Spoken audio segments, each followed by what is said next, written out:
Nous voici déjà de retour. Merci à celles et ceux qui continuent de nous rejoindre pour cette journée du MOS en Lorraine 2021 avec Julien Husson, Bernard Balzani et Nathalie Collin-Osterlé. Nous avons, je crois, parfaitement posé le cadre de cette journée. Le programme qui nous attend est riche. Vous l'avez compris, je ne vais perdre aucune seconde pour lancer tout de suite la première séquence de travail de la matinée avec une table ronde qui va nous permettre d'écouter, d'analyser les retours d'expérience post-Covid, sur les coopérations entre les territoires, celles aussi entre les secteurs publics et privés, celles entre les établissements et les acteurs institutionnels. J'accueille pour l'exercice mes 4 invités qui nous ont rejoints sur ce plateau. Vous les découvrez. Bernard Dupont, bonjour. Bonjour. Grand plaisir de vous accueillir à l'occasion de cet événement. Comment allez-vous ? Bien, je vous remercie. C'est parfait. Vous dirigez depuis 2013 le CHRU de Nancy, un établissement réputé comme le premier employeur de Meurthe-et-Moselle, qui a évidemment été mis à rude épreuve ces derniers mois avec de nombreux points d'orgue, parfois ministériels et médiatiques, on en parlera sans doute, mais surtout beaucoup d'engagement et de résilience pour parfaitement assurer et assumer toutes ces missions. Gabriel Giacometti, bonjour, bienvenue Bonjour. Sur ce plateau. Merci. Ça va bien ? Très bien, Vous êtes merci. tous souriants, ça fait plaisir. Vous êtes directeur du territoire de santé de Lorraine du groupe Elsan, un groupe leader au niveau national de l'hospitalisation privée. Vous dirigez par ailleurs l'hôpital Claude Bernard à Metz. Permettez-moi de préciser que vous connaissez bien cette maison ici. Vous êtes un ancien, pardon, je mets des guillemets, de l'IAE. Docteur Isabelle Lux, bonjour madame. Bonjour. Ravi de vous avoir à nos côtés ce Également. matin. Ça va ? Oui, merci. Vous êtes pharmacienne, vous êtes aussi administratrice de la CPTS, la communauté professionnelle territoire de santé de Metz et ses environs. C'est un réseau qui réunit les acteurs du secteur social et médico-social autour d'un projet de santé commun qui répond aux problématiques de santé de la population locale. Vous nous direz à tout ça beaucoup plus précisément. Et Julien Husson, rebonjour. Merci de prendre part à cette discussion. Je rappelle pour ceux qui nous rejoignent à l'instant que vous êtes le directeur de l'IAE Metz School of Management et le titulaire de la chaire santé de l'Université de Lorraine que vous avez installée ici à l'IAE à Metz avec vos partenaires. C'est d'ailleurs avec vous, Julien Husson, que je voudrais démarrer notre conversation. Si vous en êtes d'accord, peut-être vous pourriez nous aider tout simplement à bien cadrer le propos de la thématique proposée dans cette première table ronde de la matinée. Les mots santé et territoire vont probablement être souvent prononcés et mêlés dans les raisonnements qui vont suivre. Alors quel est le sujet au fond ? Quels sont les enjeux de la santé si l'on croise ce mot avec territoire ? Et en quoi la pandémie de la Covid-19 est-elle représentative au regard de ces enjeux ? L'idée de cette première table ronde était de faire une photo du paysage de la santé avec tous ces acteurs. Et quand on dit tous ces acteurs, c'est les acteurs publics, les acteurs privés, ceux qui ne sont pas à l'intérieur des hôpitaux, je pense aux libéraux et à toute l'activité périphérique. Donc dans un premier temps, de faire une photo et de regarder comment ces acteurs ont pu collaborer entre eux. Comment ça se passait avant la pandémie? Qu'est-ce que la pandémie et la crise Covid a poussé à faire comme changement, s'il y en a eu? Et puis de s'intéresser aussi aux questions de coopération entre les territoires à différentes échelles, à l'échelle européenne, à l'échelle plus locale, entre les métropoles, entre les régions et ces différents acteurs. On a vu qu'il y a en matière de santé ceux qui décident, ceux qui produisent les soins, il y a ceux qui facilitent, quelquefois dans l'ombre, il y a ceux qui supportent, ou toutes les fonctions support qu'on ne voit pas souvent et on a remarqué pendant cette crise qu'elles étaient nécessaires. Toutes ces coopérations ont certainement été bouleversées par la crise Covid. On a souhaité s'interroger sur ces bouleversements et de regarder qu'est-ce qui a bien fonctionné et qu'est-ce qui pourrait être pérennisé. Alors je vous ai lu ou entendu quelques fois, vous dites souvent que finalement les choses ont plutôt bien marché. Vous l'avez d'ailleurs redit en introduction de cette journée. Alors pourquoi est-ce qu'on a un peu l'impression du contraire? Est-ce que c'est un effet médiatique? Est-ce que ce sont des réalités locales? Sur quoi on peut s'appuyer? Sans citer de chaînes d'information permanentes, mais ça joue sur le moral, j'allais dire. Je dis que ça a fonctionné parce que finalement, le système de santé a réussi à encaisser le coup. C'est certainement lié je dirais, sa capacité d'adaptation finalement ultra rapide, même si ce sont de grosses organisations, on a l'impression quelquefois qu'elles sont bureaucratiques, mais en tout cas, on a réussi à encaisser le coup grâce à l'humain. Je pense que c'est ce qui a fait que finalement la crise a été encaissée. Il y a un mot qui est à la mode aujourd'hui, c'est celui de résilience. On le voit sur tous les sujets. On en parlait un peu moins avant. Et puis maintenant, je pense qu'il n'y a pas une seule fois où on parle de la gestion de la crise sans qu'on parle de la résilience du système de santé et des individus, surtout, qui ont fait que ça a fonctionné. Bernard Dupont, je me tourne vers vous, cher monsieur. Peut-on brièvement revenir sur votre crise? Mais bien sûr, des guillemets, comment est-ce que vous avez traversé ce que j'appellerais une épreuve? Comment vont les troupes, si je puis me permettre? Alors, je rebondirai sur ce qui vient d'être dit. La crise, elle a d'abord frappé par sa brutalité. Sur Nancy ou sur la Lorraine, on l'a sans doute moins subi, cette brutalité, que nos collègues alsaciens. Enfin, je pense notamment à la région de Mulhouse, qui a encaissé finalement un très très grand nombre de malades en quelques heures. Hein. Enfin, et tout au début. Tout au début. Ça, je crois que c'est cette brutalité qu'on a eue avec un décalage d'une huitaine de jours, nous a permis d'ailleurs de nous préparer à ce que nous racontaient nos collègues alsaciens. Ça, c'est comme un premier élément. Deuxième élément fort sur la crise, la capacité d'adaptation des uns et des autres. On parlait de résilience. Il y a un retour sur le professionnel. C'est peut-être pas le meilleur endroit dans un IAE que de dire ça, mais le fait qu'on se soit quand même beaucoup affranchi de ce que pouvaient raconter les pouvoirs publics au niveau régional, collectivement, ça a aussi permis de prendre en charge un certain nombre de malades. Je crois que ça, c'est un point important. On est revenu sur des fondamentaux, c'est-à-dire que l'hôpital, c'est d'abord fait pour soigner les malades plutôt que le compte de résultats.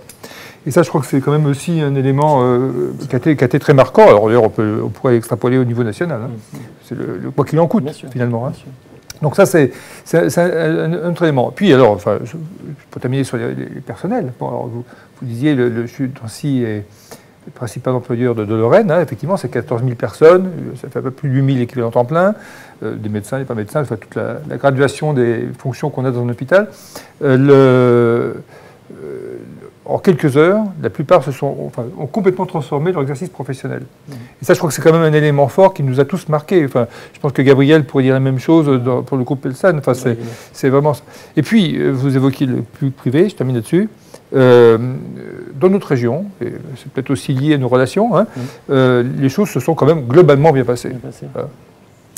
Alors, quelle analyse est-ce que vous faites finalement de la manière dont l'hôpital et le CHRU en particulier, celui que vous dirigez, a su ou pu gérer la période, et plutôt, je dirais, les différentes périodes, parce qu'il y a eu différentes phases. Comment vous analysez ça? Lorsque la crise Covid a démarré donc, il y a 1 an et demi, le CHRU était depuis de nombreuses années dans un processus de transformation très profond de ces organisations, qui avait amené à des relations entre notamment les représentants médicaux, le président de la commission médicale d'établissement, mais aussi les représentants du personnel ou les cadres, très proches, de grande proximité, travaillant sur des organisations, sur des façons de faire, quelque chose que Gabriel a connu lorsqu'il était au CHRU, pardon. C'est l'espèce de binôme médecin-directeur qu'on avait mis sur de nombreux dossiers. Et ça, on l'a utilisé à plein dès le début de la crise. Et on a piloté l'ensemble de l'établissement avec ce qu'on appelait le trio Covid, qui n'était ni un trio, ni explicitement le Covid, mais qui finalement a fait un pilotage très très fin de la crise et qui a été très vite reconnu par tout le monde parce que médicaux et directeurs. Hein, et ça, je trouve que c'était un élément fort. On l'a étendu sur l'ensemble du territoire, avec les cliniques du groupe Pelsan, avec les autres hôpitaux concernés, les hôpitaux publics, avec le groupe Pasteur sur Nancy. Ce pilotage a été aussi un élément marquant, et on voit bien que ça dépassera probablement la crise Covid, parce que ça a amené des relations entre les équipes. On va probablement en parler. Alors, est-ce qu'on peut dire, finalement, quand je vous écoute, on a l'impression que vous étiez prêt à affronter ce combat, finalement, parce que les transformations étaient déjà en cours. Je me trompe? On peut le dire en partie? Oui, je pense qu'on peut le dire comme ça. Le travail qui avait été mené sur le CHRU dans les périodes précédentes avait préparé sans le savoir évidemment, bien sûr. en tout cas facilité l'organisation. Alors, Monsieur Dupont, quel est le fait qui vous a finalement le plus marqué ces derniers mois sur le plan de l'organisation, des moyens, des difficultés, de l'ampleur des vagues? Qu'est-ce que vous retenez? L'incertitude. Depuis le début, enfin même encore maintenant, oui, on est quand même très... Enfin, la Covid nous a toujours surpris. Hein, à la fois en bien parfois, en mal souvent. Mais à quel moment c'était bien? On a été étonnés, en tout cas à Nancy, de voir à quel point l'été dernier, on s'est retrouvé très vite sans malade. C'est reparti après, hein, mais il y a eu une période, juillet-août 2020, où on s'est retrouvé très vite, beaucoup plus vite qu'on ne le pensait, et contrairement à ce qui pouvait même être annoncé. Et puis, mais c'est là aussi la spécificité de cette épidémie, c'est que les annonces ont souvent été à côté de la plaque, ou en tout cas pas dans la temporalité attendue. Bon. J'ai presque envie de vous demander comment vous sentez la période qui arrive. Écoutez, moi je suis heureux comme tout le monde de pouvoir retourner au restaurant. Après, ce que je constatais hier, tant à Metz d'ailleurs qu'à Nancy, dans les rues, me laisse à penser que faut être attentif à l'avenir. Alors on n'est pas dans la même situation, beaucoup de gens sont vaccinés, il faut aussi être... on ne peut pas toujours voir tout en noir. Prudence. Prudence quand même. Prudence. Vous avez senti à un moment donné que vous étiez débordé collectivement, bien sûr, dans ces périodes? Je dirais, je ne sais pas ce qu'en pensera Gabriel, mais il y a eu des journées où, en Moselle comme en Meurthe-et-Moselle, on s'est retrouvés à un lit près. Et ça a été quand même un moment difficile. Il y a eu une autre période, mais qui était plus liée à à mon avis, des dispositifs administratifs, qui a été la gestion des transferts vers la Tchéquie en mars-avril 2020, qui, à mon avis, aurait gagné à ce qu'on écoute un peu plus les professionnels de terrain. Le message est passé. Gabriel Giacometti, vous connaissez très bien le CHRU de Nancy, pour y avoir longtemps œuvré, aux côtés de Bernard Dupont. Comment vous réagissez à ces premières analyses? Je pense qu'effectivement, la gestion de cette crise s'est faite assez spontanément. Enfin, moi, je me souviens du coup de fil que vous m'avez passé un dimanche en fin de matinée en disant à 14h, réunion de crise au CHRU. On ne sait pas trop ce qui se passe, on est dans l'incertitude, on voit bien les indicateurs monter de manière très étonnante et surtout très rapidement. Et on s'est plongé dans cette gestion de crise assez naturellement. Mais au-delà du fait que le CHRU était effectivement préparé, et je pense que effectivement la qualité des relations entre les hommes, qu'ils soient administratifs, médecins, soignants ou non soignants, je pense qu'a été un facteur extrêmement déterminant. Mais au-delà de ça, je pense que les hospitaliers, qu'ils soient publics ou privés, sont des professionnels qui, naturellement, ont l'habitude de gérer des situations de crise. Alors évidemment, gérer une détresse respiratoire chez un homme, ça n'a pas le même impact et ne se gère pas de la même manière que de gérer une pandémie. Ceci étant, nos médecins cessent de réfléchir et vont à l'essentiel et ont une capacité à s'adapter à une situation extraordinaire de manière très remarquable. Et notre job, en fait, ça a été d'animer ces équipes. Très naturellement, les frontières publiques-privées se sont complètement estompées. Enfin, il y a eu quelques réminiscences ici ou là, pas tant en Meurthe-et-Moselle, mais ça s'est naturellement estompé. Et l'objectif commun, c'était quels moyens on peut mettre en place, comment s'organise-t-on, de quelles ressources dispose-t-on, et des réflexions très essentielles. Et avec beaucoup de réactivité, on a pu y faire face. On peut faire un rapide focus sur la situation que vous avez vécue, l'expérience que vous avez vécue au sein de votre clinique, Claude Bernard, à Metz. Oui, alors la clinique Claude Bernard est donc un établissement privé dont tous les médecins sont en exercice libéral, donc on n'a pas de médecins salariés. C'est une clinique qui est gérée par le groupe Elsan. Je le dis, non pas pour en faire la promotion, mais quand même quelque part, mais surtout parce que on a pu s'appuyer sur une logistique de groupe qui nous a permis, à l'échelle de notre établissement, de faire face à des carences de moyens de protection pour les professionnels, d'équipements de matériel. Il y a eu des prêts de respirateurs qui venaient du sud de la France, etc. Et donc on a pu faire face grâce à cette logistique, à l'appui et au soutien du groupe. La différence avec un établissement public, c'est que quand nos médecins ne travaillent pas, ils ne sont pas rémunérés. Donc moi, je voudrais quand même les saluer à travers ce témoignage parce que d'emblée, il n'y avait pas d'obligation pour l'hospitalisation privée de s'inscrire dans cette dynamique. Évidemment, on ne s'est pas posé la question, on y est allé parce qu'on a bien senti l'ampleur du problème et les conséquences qu'il pouvait y avoir sur nos concitoyens. Donc on ne s'est pas posé la question. On est un établissement beaucoup plus petit en capacitaire que peut l'être un CHRU ou un CHR.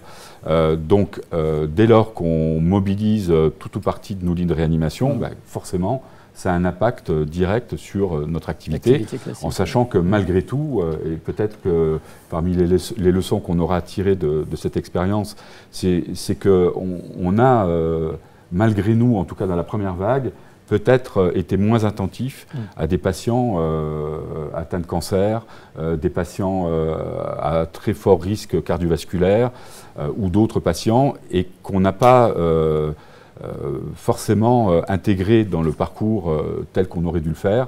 Et peut-être que la deuxième crise viendra dans quelques temps quand on fera le bilan de tout cela et qu'on verra que finalement le taux de mortalité en cancérologie a explosé dans notre pays parce que finalement toutes les procédures de prévention n'étaient plus en cours. Les patients, évidemment, qui étaient en cours de traitement ont bénéficié de leur traitement, mais je pense que certains patients ont été diagnostiqués ou pas après crise. Et une fois que le diagnostic a été posé, peut-être qu'on n'a pas pu, à ce moment-là, enclencher les traitements de manière efficace. Est-ce que vous diriez que l'organisation de l'hôpital, je parle de générique, d'accord, est adaptée pour affronter les crises telles que celles qu'on a traversées? C'est peut-être théorique ma question, mais on peut peut-être avoir ce regard. Je profite de votre présence, messieurs. Je vous la pose peut-être à tous les deux. J'aurais tendance à dire que, puisqu'on a fait le job, nos structures étaient adaptées. Après, la question qu'on peut se poser, c'est principalement la question des moyens. Au départ. Aujourd'hui, on n'a plus de problème de moyens. Enfin, je pense que globalement, que ce soit dans le public ou le privé, on n'a pas de problème de masque, on n'a plus de problème de respirateur, tout ça c'est derrière nous. Va se poser, et se pose déjà un autre problème, mais peut-être qu'on y reviendra, qui repose sur les ressources humaines. Et ça, c'est ce que peut-être cette crise aura mis le plus en avant. Dans la difficulté qu'on a pu à gérer. Et fort heureusement, les coopérations qu'on a pu mettre en œuvre entre public et privé a permis soit à des professionnels du privé d'aller soutenir des équipes du public, ou alors des équipes du public venir opérer dans certaines structures privées. Donc ça, on a levé les frontières, plus de barrières. Les barrières, voilà. Et là, je pense que c'est un des points très positifs. Je me demandais si ça va continuer dans ce sens-là. Alors bon, il n'y a pas d'obligation, vous allez me dire. Non, mais la vie est ainsi faite qu'aujourd'hui, on a tendance à reprendre nos repères d'avant, ce qui est assez logique. On a des modèles économiques un peu différents, non pas dans la gestion de nos structures, mais dans la rémunération notamment de nos médecins. Ceci étant, je pense qu'un des bilans qu'on peut tirer de cette crise, c'est qu'à la fois on a été capable de discuter ensemble, de travailler ensemble, et que finalement, il n'y a peut-être pas tant de raisons que ça de ne pas poursuivre sur d'autres modes de coopération. Alors vous avez fait allusion à ce point, je voulais évidemment vous poser la question. On voit de plus en plus de personnel de santé quitter notamment l'hôpital. Comment faire face à ces départs ? C'est compliqué, c'est très compliqué parce que je pense qu'au-delà du monde hospitalier, il y a une vraie crise des vocations à l'échelle nationale, enfin plutôt à l'échelle sociétale. Je pense qu'il y a de ce point de vue une évolution des mentalités, c'est-à-dire que en dehors de cette crise, on aurait pu avoir des velléités à changer de vie, mais on ne le fait pas parce qu'on est inscrit dans un quotidien assez routinier, etc. Et là, l'ampleur de la crise avec toute cette incertitude, cette angoisse aussi, parce qu'on n'était pas très fiers au début. Je veux dire, vous êtes face à une pandémie dont vous ne savez pas grand-chose. On vous dit que les Chinois ne meurent pas, mais à Mulhouse, on est obligé de dresser des tentes dans des cours d'hôpital pour soigner les patients, tellement il y en a. Et quand on soigne les patients, c'est souvent des patients en réanimation, pas de traitement, etc. Donc on était quand même dans un esprit d'anxiété collective assez fort. Et je pense que ça a eu un impact sur nos professionnels. C'est un marqueur. C'est un marqueur important, et peut-être que certains d'entre eux ont pris le parti d'orienter leur choix de vie vers d'autres horizons. Alors il y a un travail de fond qui est fait. Enfin, nous, au niveau du groupe Elsan, on a développé une très importante réflexion sur les métiers en tension, notamment infirmiers, aides-soignants. Et effectivement, on communique beaucoup, on accompagne, on revalorise sur le plan scientifique, social aussi, les professions. Et effectivement, on essaye de rendre nos organisations aussi plus attractives. Attractives, entre guillemets. C'est un travail de longue haleine. C'est un travail de très longue haleine. Qui est engagé. Merci beaucoup. Isabelle Lux, je me tourne vers vous. Est-ce que vous pouvez nous rappeler ce qu'est une CPTS, comment elle fonctionne, quelles sont ses lignes directrices, s'il vous plaît? D'accord. Comme vous l'avez redit en introduction, donc une CPTS est donc une communauté de professionnels de santé et de professionnels du médico-social qui permettent de se réunir autour d'un projet de santé pour un territoire. Donc vous me direz pourquoi remettre encore quelque chose, et en fait cette crise l'a mis d'ailleurs en valeur, puisque ça va permettre de renforcer tout ce qui est système de coordination existant pour le bien-être du patient et pour l'accès aux soins. Alors comment ce réseau agit-il dans le cadre d'une crise comme celle qu'on a traversée? Comment s'articule votre relation aussi, la relation de cette commission avec l'ARS? Alors, on a déjà commencé. La crise a été un petit peu un détonateur, puisque nous avions créé cette CPTS sur Metz environ peut-être 1 an et demi avant le début de la crise. Et c'était quelque chose qui avait un peu du mal à décoller, parce que les professionnels de santé étaient pris par leur travail et ne comprenaient pas peut-être l'intérêt. Et avec cette crise, comme il y a une énorme coopération, eh bien, on a eu, je dirais, un engouement et beaucoup de professionnels de santé qui sont venus vers nous. Alors, peut-être pas des professionnels des hôpitaux, puisqu'ils étaient submergés, mais sur le terrain, sur les professions libérales. Sur la relation avec l'agence régionale de santé. Alors, l'ARS, c'est donc le ministère de la Santé en région. Bien sûr, oui. Donc, bien entendu, ils nous soutiennent dans le plan régional de santé, ils nous soutiennent sur le plan scientifique, et ils nous soutiennent également sur le plan financier, avec la CPM. Voilà. Donc, l'ARS a été beaucoup critiquée pendant cette crise. Peut-être par manque d'anticipation, mais je pense que l'anticipation, on a tous été tellement surpris, ça a été un petit peu difficile. Mais ce que je voudrais surtout dire, c'est que tout ce qui est CPTS va permettre, je pense, un changement dans la façon de travailler, du moins des libéraux sur le terrain. Parce que je pense que les jeunes médecins, notamment, on va passer d'un médecin qui est tout seul vis-à-vis de son patient, à une communauté de professionnels qui va pouvoir répondre au mieux à un patient. Et je pense que c'est aussi un peu un changement de vue et de vie professionnelle. On partage des expériences, d'une certaine manière. On partage des expériences. Exactement, et on est moins seul. En termes marketing. Voilà. Je pense je pense surtout aux jeunes, aux étudiants en médecine. Je pense que le cabinet du médecin généraliste qui est plein de 7h du matin à 22h, où le jeune est tout seul, enfin, ou moins jeune d'ailleurs, je pense que commence à être un petit peu périmé, je dirais. Et je pense qu'il faut maintenant se tourner vers une coordination. Et cette crise a mis justement tout ça en lumière, puisque ce qui a le mieux fonctionné, et ces messieurs l'ont dit, c'était la coordination. C'est la seule chose qui fait qu'on peut répondre à une pandémie. Alors on parle de coordination, mais on est bien d'accord, chère madame, sauf si je suis vraiment mal informé, les hôpitaux privés ne sont pas associés, a priori, à cette communauté. Alors pourquoi est-ce que c'est bien cohérent tout ça? Alors, excusez-moi, mais les hôpitaux privés sont intégrés dans les CPTS.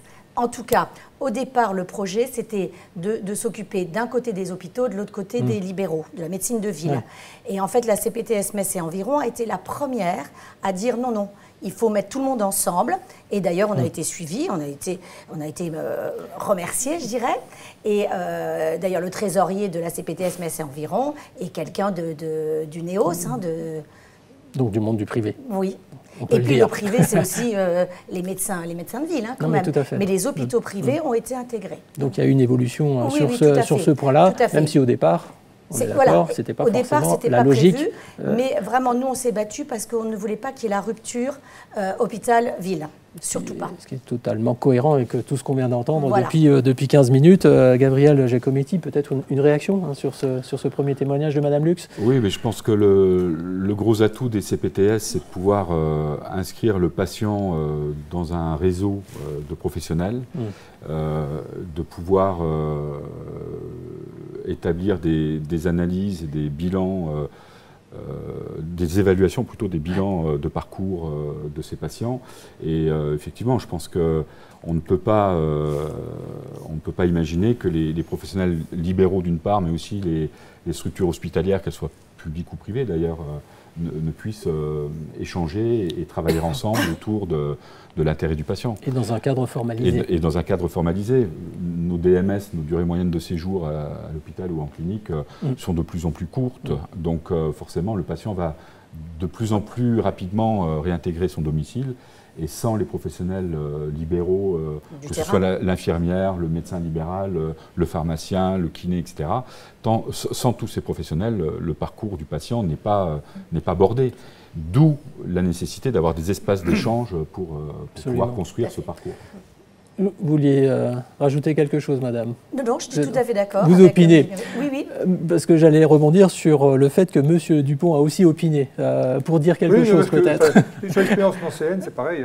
Le CHU est très participant de fait avec la CPTS, et même dans les épisodes de Covid le plus récent, sur toutes les phases d'abord de testing puis de vaccination, il y a eu une collaboration assez étroite entre les différentes structures participantes, la CPTS, les pompiers, l'ARS, l'hôpital, les cliniques. Vraiment, je crois que la mise en place des CPTS répond vraiment à un besoin. Moi, j'ai pas de, je suis totalement en phase avec ce qui vient d'être dit. Venons-en au mode d'organisation mis en place pour faire face. Il y a bien sûr la mobilisation probablement sans précédent de tous les professionnels de santé, vous l'avez dit. Bernard Dupont, comment se sont passées les choses? De quelle réorganisation parle-t-on? Quelles mesures d'urgence ont été prises? Quelles innovations? Quelle coopération? Je vais prendre quelques exemples. On voit bien que le besoin principal a été, dès le début de la crise, en lit de réanimation. Très au-delà des capacitaires installés, quel que soit l'établissement. Et quel que soit même d'ailleurs dans des établissements qui ne disposaient pas de capacité de réanimation, ce qui a pu d'ailleurs poser d'autres difficultés. Mais si je prends l'exemple du CHU de Nancy, on a autorisé 66 lits de réa, toutes réa confondues. On est monté jusqu'à plus de 160 lits de réanimation installés. Donc ça a posé immédiatement des problèmes de ressources humaines, au premier chef, mais aussi de moyens techniques. Gabriel parlait des respirateurs, ça a été la course aux respirateurs dans toute la France, pour tout le monde. Et ce que je décris là, je pense que Gabriel pourra en dire autant dans les cliniques du groupe. Mais donc là, et puis, quand on a des respirateurs, c'est pas tout que de les avoir. On a parfois des professionnels qui, une fois dans leur carrière, en ont vu un au bout d'un couloir, mais n'ont jamais utilisé les machines et ni piloté un malade de réanimation. Surtout que c'était quand même des malades particulièrement lourds. En réanimation, il y a toute une graduation. Là, on était d'emblée sur des malades souvent parmi les plus lourds des services. Donc, une vraie difficulté avec l'incertitude qu'évoquait Gabriel, sur la contagion, tout ça. Donc, cet aspect d'organisation, de création ex nihilo de lits de réanimation a été un vrai sujet. On a transformé en peu de temps des chirurgiens en aides-soignants, parce qu'il fallait retourner les malades. Vous voyez, il y a eu je ne vais pas rentrer dans la technique, mais les malades de réanimation Covid, il fallait les mettre sur le ventre, ce qui était assez inhabituel dans un service de réanimation. Ça va permettre de mieux respirer, je passe. Les malades Covid, surtout dans la première phase, étaient plutôt des malades âgés, avec quand même des facteurs d'obésité non négligeables, retourner un malade qui fait, mettons, 100 kilos, avec les tuyaux et machin, etc., sans rien arracher, est quand même un exercice extrêmement compliqué. Et du coup, on a mobilisé des équipes entières, des team Stone pour faire ça. Et on a vu des chirurgiens orthopédistes, dont c'est absolument pas le quotidien habituellement, se retrouver côte à côte avec des aides-soignants, et ça a super bien marché. C'est-à-dire, c'est un élément intéressant en termes de culture au sein de l'établissement, enfin, je trouve. Hein. Bon, donc, vous voyez, on a vu on a fait fonctionner 160 lits de réanimation, avec des respirateurs, parfois, ce qu'on appelle des respirateurs de transport, qui sont comme... Mais les uns et les autres ont su faire. C'est aussi l'intérêt, c'est que je trouve que ça a poussé les uns et les autres dans une certaine limite, si vous voulez. Hein, bon. Et ça, je crois que...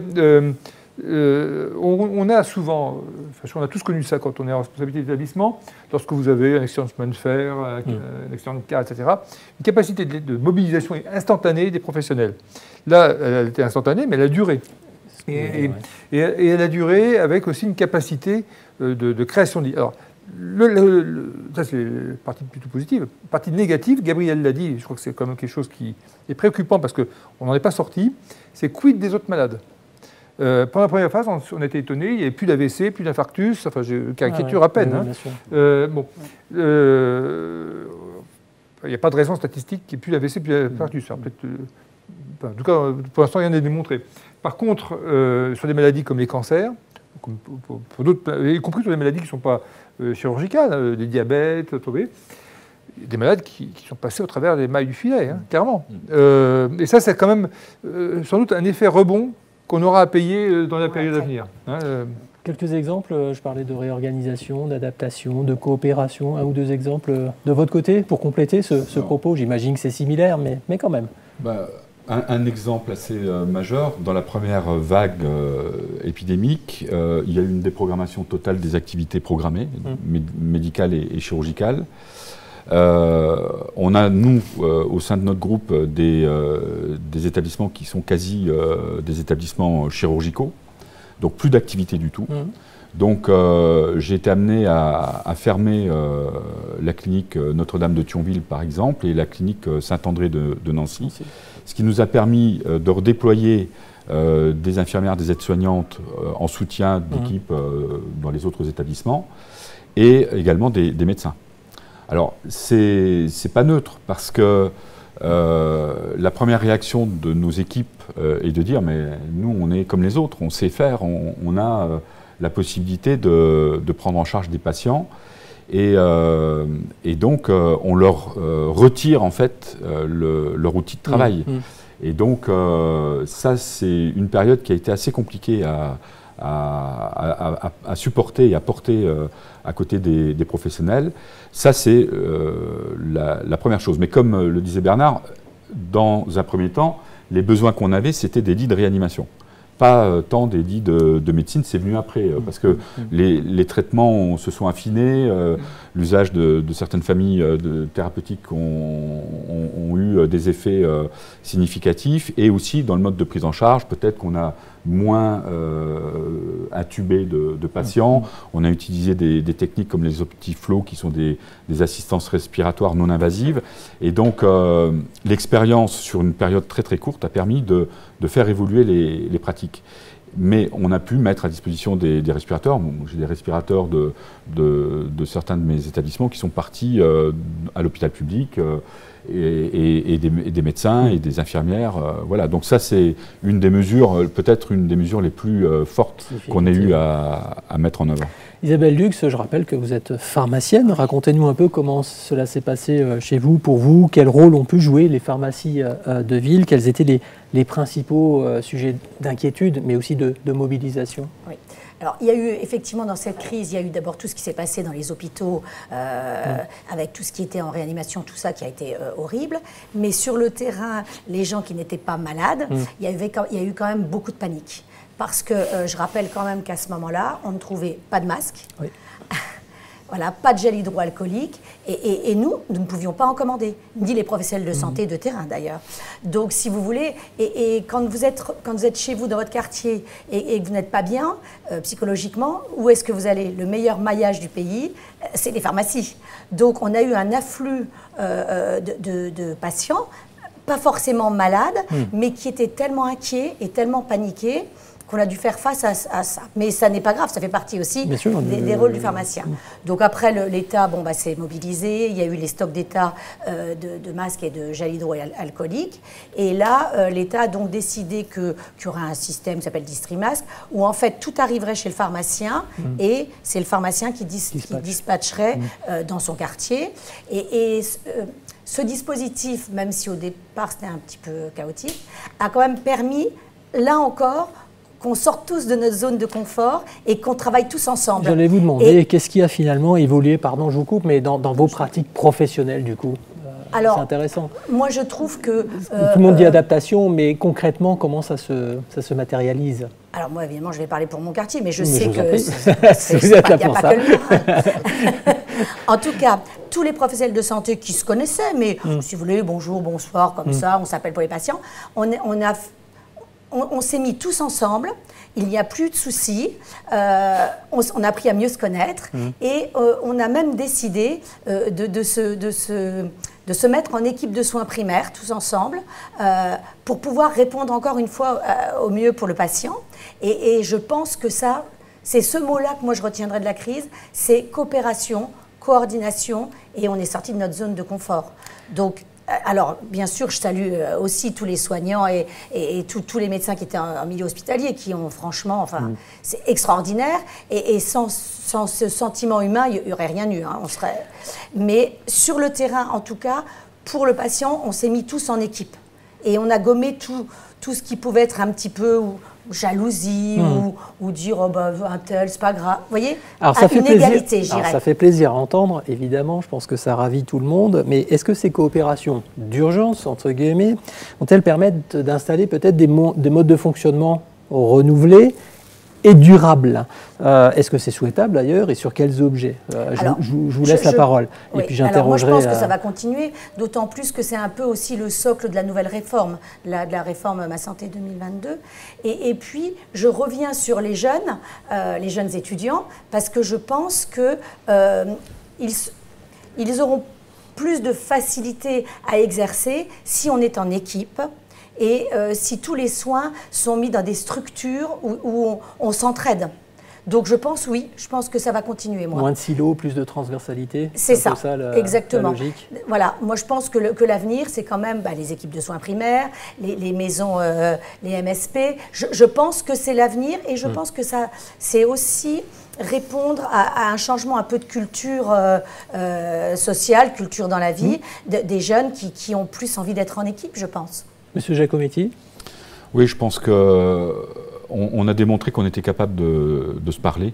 Et ça, je pense que c'est essentiel. Dès lors que la parole circule, il n'y a pas trop de difficultés à trouver un mode de fonctionnement. Voilà. Alors, on avait déjà des coopérations entre public et privé. D'ailleurs, là, tout à l'heure, on se retrouve avec Bernard sur un sujet d'hospitalisation à domicile sur le territoire de Nancy.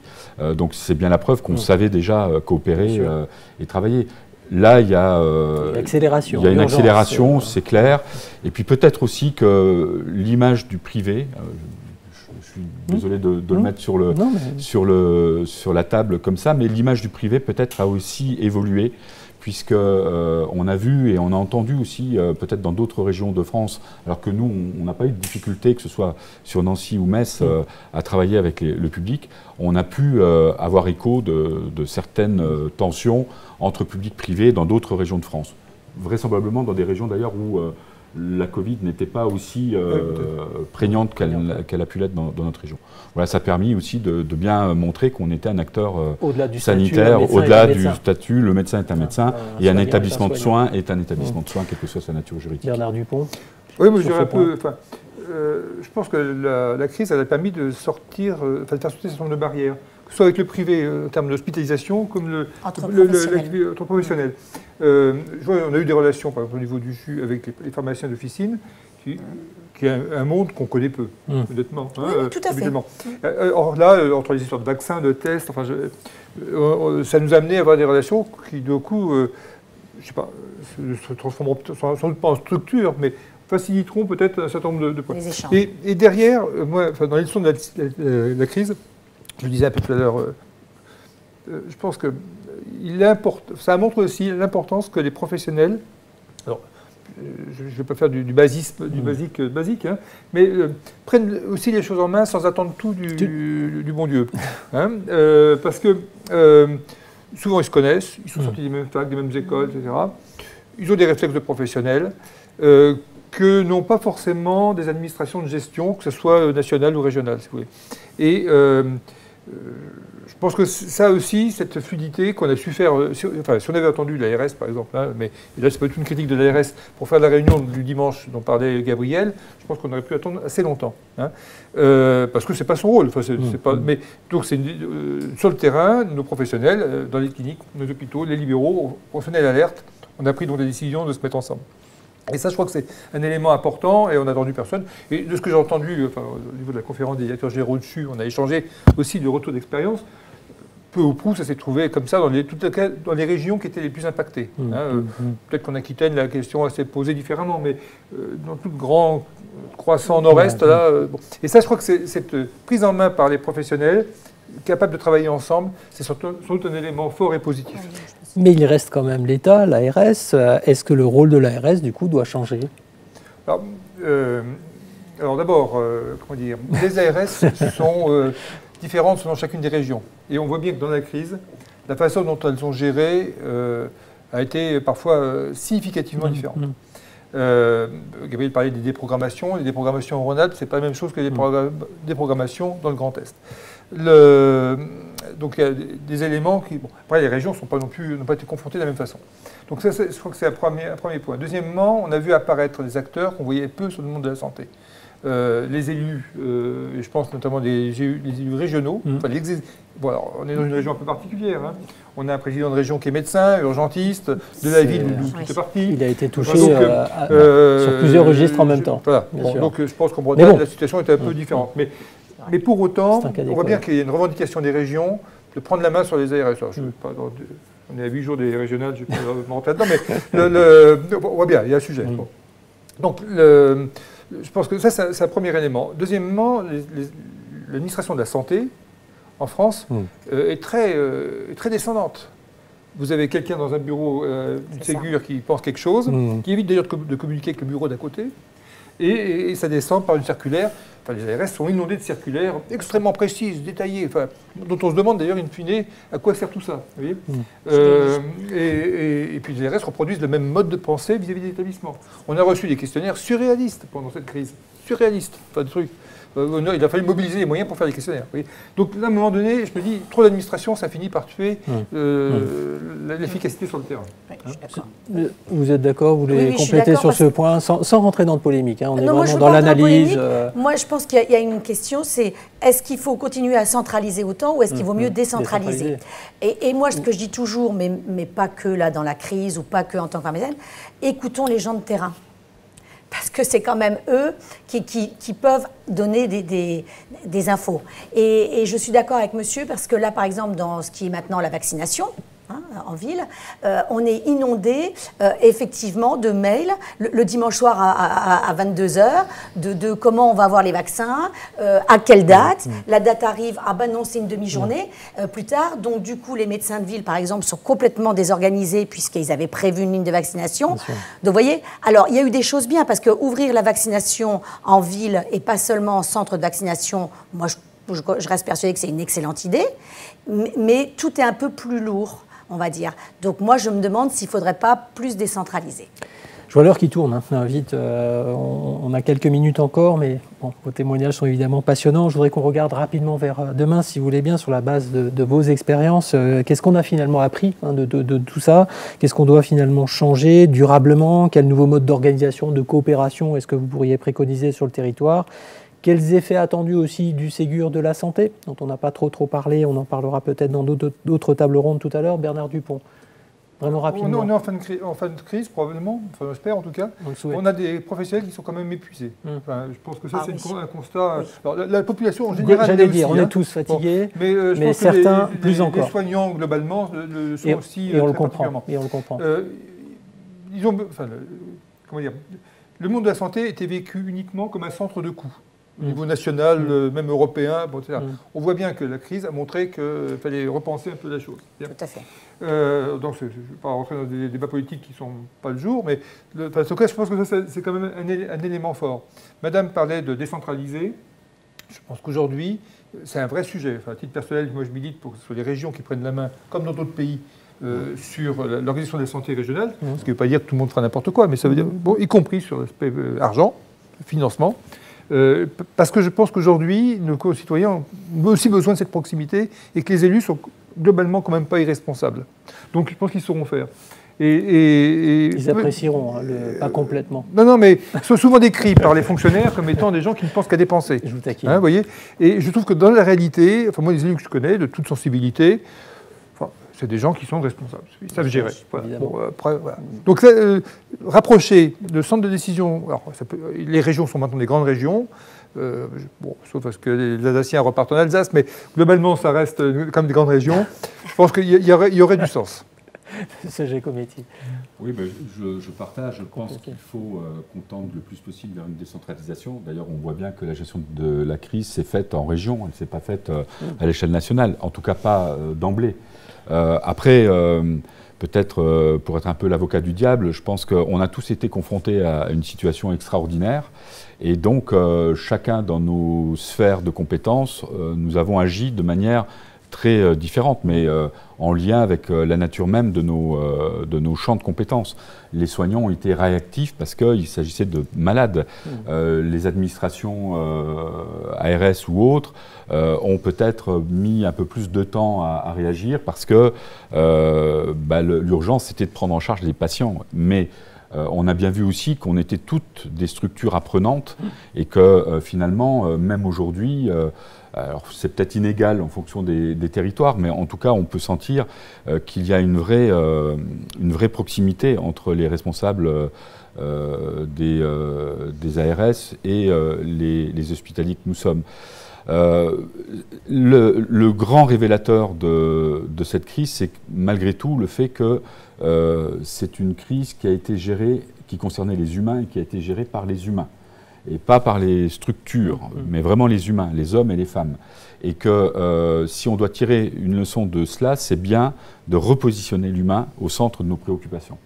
Et nous sommes sur un projet de reconstruction de deux de nos cliniques. Nous portons une attention toute particulière sur l'environnement parce qu'on a observé nos équipes pendant la gestion de cette crise.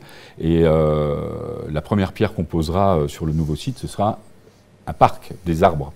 Et ça, je pense que c'est extrêmement important. C'est peut-être très symbolique, mais ça dénote aussi d'une préoccupation qu'on doit avoir vis-à-vis de nos équipes. Votre vision prospective, madame, les leçons et vos espoirs. On ne va pas répéter qu'il y a eu la coordination et tout, c'est très très bien passé grâce aux humains, je suis d'accord. Et moi, je voudrais juste parler un petit peu des étudiants, des jeunes, parce que je pense que cette crise a révélé des tas de choses. On a avancé dans un autre sens et je pense que pour nos jeunes, c'est le début d'autre chose. Et j'aimerais quand même qu'avec ce fameux Ségur de la santé et tout ça, les étudiants, notamment en études de santé et tout, on fasse un petit peu plus attention à eux. Parce que là, je trouve qu'il y a un manque de respect de nos jeunes. Et je pense que l'avenir, c'est nos jeunes. Et j'aimerais bien que le gouvernement respecte un peu plus ces jeunes. Donc j'aurais plutôt un message d'espoir, c'est-à-dire qu'on peut les aider avec notre expérience, mais nous avons besoin d'eux. Et nous ne voulons pas les perdre. Et je pense qu'il faut faire un peu attention à nos étudiants. Vous m'offrez une magnifique transition pour passer la parole à Julien Husson pour en même temps clore cette très belle table ronde. Les jeunes, l'avenir, les relations État-région, etc. Une réaction peut-être. Il y aurait encore beaucoup de choses à dire, bien sûr. Je vais commencer par les jeunes, puisque Isabelle me tend la perche, c'est que nous sommes dans une école. Et il y en a beaucoup ici. Nous avons des étudiants qui sont en ligne et des étudiants qui étaient inscrits dans des parcours de formation au management de la santé, du médico-social, qui étaient souvent en première ligne dans leurs établissements et qui, malgré tout, ont réussi à poursuivre leur cursus scolaire en cours du soir. Il n'y en a aucun qui a lâché sur l'ensemble de nos étudiants, donc je tenais à les féliciter avant même qu'ils aient terminé leur année de façon officielle. Et puis le deuxième point peut-être très important, et les trois interlocuteurs ont pu le dire, c'est la place de l'individu. Et ça interroge un directeur d'école de management. C'est pas les structures qui font les individus, c'est les individus qui doivent faire les structures. Et malheureusement, on se laisse souvent guider par ce qui vient d'en haut. Alors ce qui vient d'en haut, ça peut venir d'une ARS, ça peut venir d'un ministère. Et puis on adapte ensuite les comportements sur le terrain aux procédures. Et là, la crise a montré qu'il y avait une rupture et que peut-être ça, c'est aussi une manière de voir les organisations ou la conception des organisations de façon différente. Je voudrais simplement terminer en remerciant nos trois interlocuteurs, Bernard Dupont, le directeur du CHU. Nos collaborations sont fortes puisque une des cadres dirigeantes du CHU, Sandrine Ayot, est prof associée ici à l'IAE. Je voudrais remercier Gabriel Giacometti du groupe Elsan, qui est le premier partenaire privé, financeur de la chaire que nous avons monté. Et puis Isabelle Lux, avec ses multiples casquettes. On voit que les pharmaciens sont en première ligne sur le terrain, mais que les gens continuent à s'investir avec différentes casquettes sur le territoire pour la prise en charge des patients. Merci à vous, merci à tous les quatre, mes chers invités. Merci pour vos sourires aussi, ça fait vraiment du bien. Vos éclairages, en tout cas, nous ont été d'une très grande utilité. J'espère que vous aurez le même avis derrière l'écran. Allez, court interlude de quelques minutes, histoire de jouer aux chaises musicales et de procéder à la désinfection de tout notre matériel pour accueillir la prochaine séquence dans les meilleures conditions avec de nouveaux prestigieux invités. On se retrouve dans une dizaine de minutes. À tout à l'heure. Merci. Merci. Merci. Merci à vous. Merci.